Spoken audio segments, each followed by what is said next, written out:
After circling the Earth for over 2 decades, Hubble has been responsible for many fascinating scientific discoveries. Following the visit by astronauts in 2009 to service the spacecraft and to install new instruments, the telescope is now at the height of its powers. As the observatory has matured, attention has turned to some ambitious projects on a scale that would not have even been considered a few years ago. Between them, these projects could help answer some of the biggest questions in astronomy today and will contribute to science for many years to come.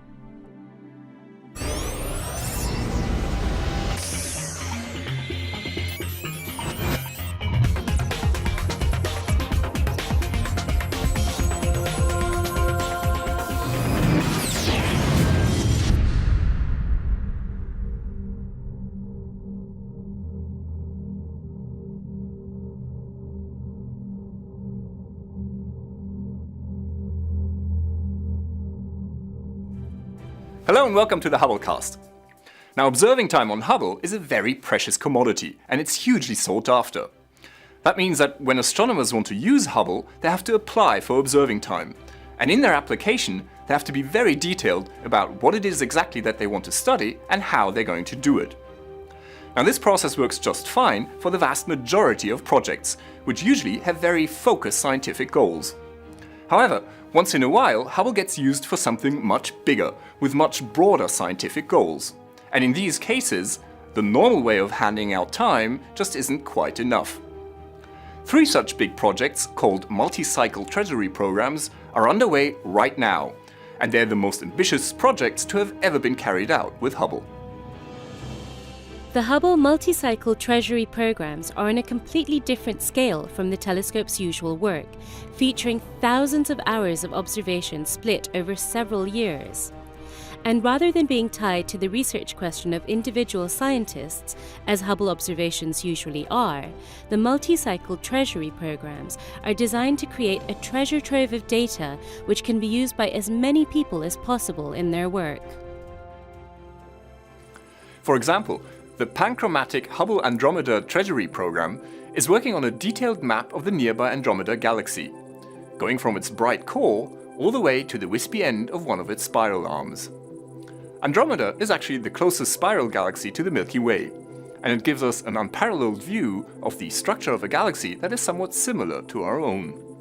It's actually quite big in the sky, several times the size of the full moon. But it's so faint that it's barely visible with the naked eye, even on a dark night. For Hubble, though, it's ablaze with stars, and an estimated 100 million of them will have been mapped by the time the survey is complete. The survey won't just be plotting their position, but taking detailed color information in visible near-infrared and ultraviolet light, something no other telescope can do. Accurately measuring the colors of stars is vital for studying many of their properties, for example, their surface temperature. With this abundance of data, scientists will be making discoveries in the Andromeda galaxy for a long time. Another of these Hubble Treasury programs is looking far back into the evolution of our universe. And that's the Cosmic Assembly Near-Infrared Deep Extragalactic Legacy Survey, or CANDLES for short. By scanning large dark areas of the sky with very few foreground stars in them, this survey is looking beyond the confines of our cosmic neighborhood and into the farthest reaches of the universe. They're observing galaxies that are so far away that their light has taken billions of years to reach us.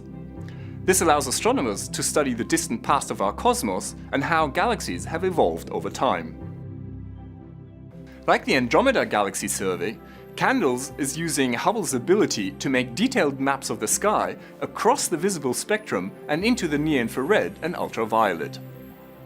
From the early galaxies forming, to the emergence of galaxy clusters, to the age of quasars halfway back through cosmic history, CANDLES is going to give us a wealth of information to study some of the biggest questions in cosmology.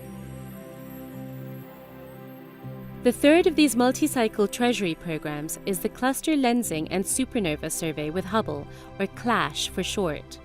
CLASH is looking into huge clusters of elliptical galaxies. These have so much mass that their gravity noticeably bends the path of light, a bit like a huge magnifying glass. The lenses can actually help astronomers see distant galaxies that would otherwise be too faint by amplifying the light we receive from them. What's more, studying these clusters is key to explaining two of the big mysteries of modern astronomy: dark matter and dark energy. Studying normal matter in the universe, like stars or gas clouds, is relatively easy because it emits or absorbs light. However, it turns out that most of the matter in the universe is not in fact normal, but rather so-called dark matter, which doesn't give off any radiation whatsoever.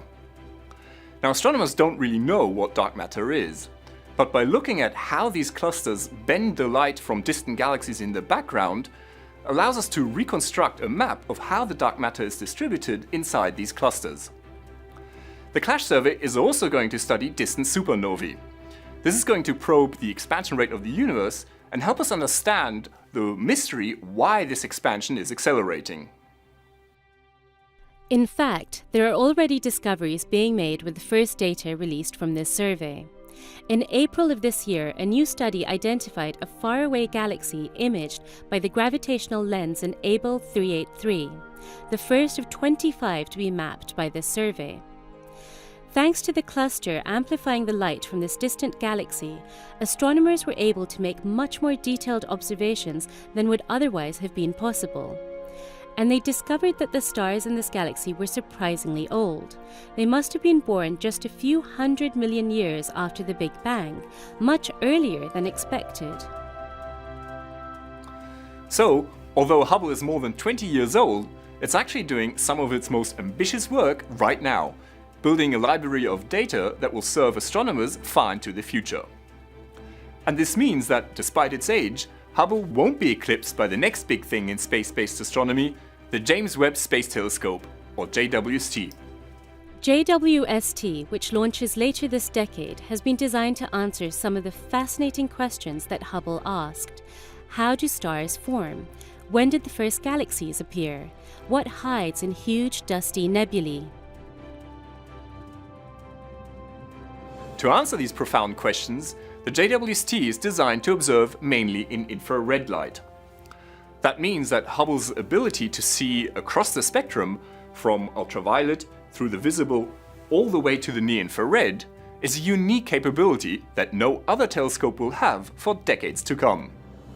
These multicycle treasury programs are taking full advantage of this, building up a legacy of data that will help scientists to unravel the secrets of the cosmos for many years to come. This is Dr. J, signing off for the Hubblecast. Once again, nature has surprised us beyond our wildest imagination.